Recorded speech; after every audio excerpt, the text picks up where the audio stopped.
The storm came out of nowhere. One minute we were arguing in a freezing parking lot, and the next, the mountains swallowed the road in white. I remember thinking, of all the people in the world, why am I stuck here with her?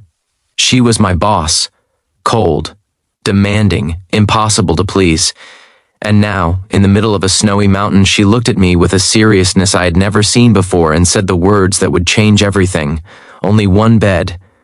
We need to stay warm. Before the story begins, take a moment to support your channel name.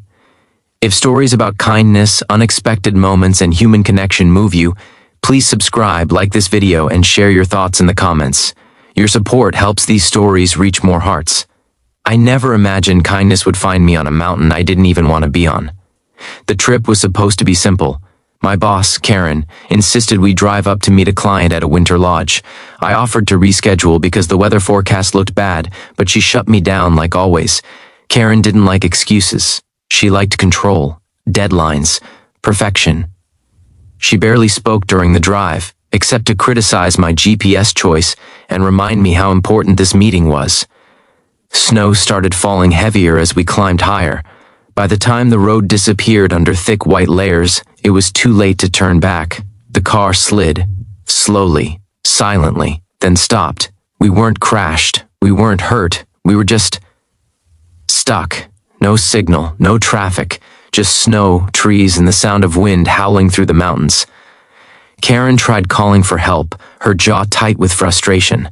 I could see panic creeping into her eyes, even though she tried to hide it. For the first time, she didn't look like my boss. She looked like a human being who was scared. We spotted a small cabin not far from the road.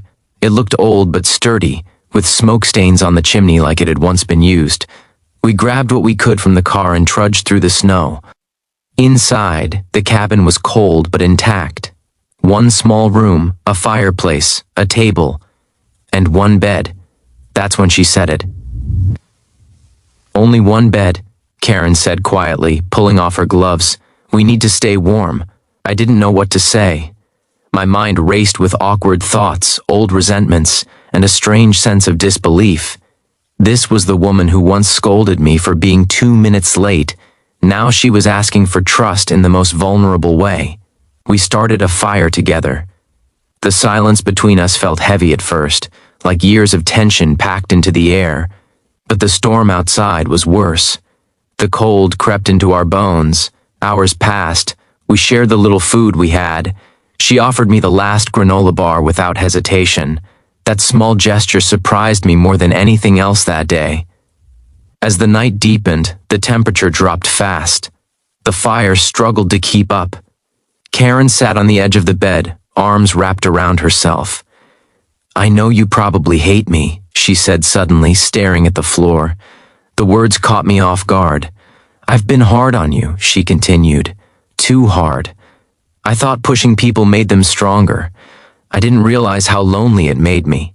In that moment, I saw her not as my strict boss, but as someone who carried her own fears, pressure from above, expectations she never felt allowed to fail. I told her the truth, that yes, she intimidated me, that I often felt invisible at work, but I also told her something else, that I admired her strength, that I knew she worked harder than anyone. Her eyes filled with tears, and she quickly wiped them away, embarrassed. Thank you for saying that, she whispered. When we finally lay down on the bed, we kept a respectful distance at first, backs turned, listening to the wind slam against the cabin walls. But the cold was relentless. Slowly, naturally, we moved closer, sharing warmth not out of discomfort but necessity. It wasn't romantic. It wasn't awkward anymore either. It was human. At some point, Karen started shivering. Without thinking, I wrapped my arm around her shoulder. She didn't pull away. Instead, she let out a shaky breath and relaxed. I don't remember the last time someone was kind to me without wanting something, she said softly. I didn't answer. I didn't need to. Sometimes kindness doesn't need words. We talked through the night, about her childhood, about my dreams, about mistakes we both regretted. The mountain outside didn't change, but something inside that small cabin did. By morning, the storm had eased. Rescue came a few hours later. As we walked back to the car, Karen stopped and looked at me. When we get back, she said, "Things are going to be different," and she meant it. At work, she listened more. She encouraged instead of criticized. She defended her team in meetings. She even smiled more. People noticed. The office changed. One afternoon, she called me into her office. I braced myself out of habit. Instead, she thanked me. For that night, she said, "For your kindness." It reminded me who I want to be. I realized then that kindness doesn't always roar. Sometimes it whispers in a cold room, on a snowy mountain, when two people choose empathy over ego. We never talk about that night much. We don't need to.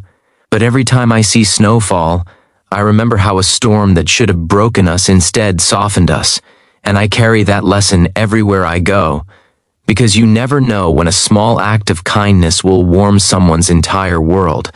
So if this story touched you, let it be a reminder. Be kind, especially when it's hard, especially when it's unexpected. You might just change a life.